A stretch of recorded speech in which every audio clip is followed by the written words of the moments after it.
अधिवेशन संपताच सरकार मनोज जरांगेंना भेटणार आहे।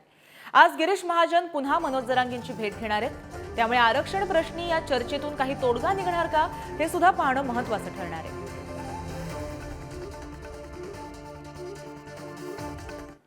तर आता जरांगेंनी सरकारवर विश्वास ठेवावा असं एकनाथ शिंदे यांचं वक्तव्य समोर आलंय।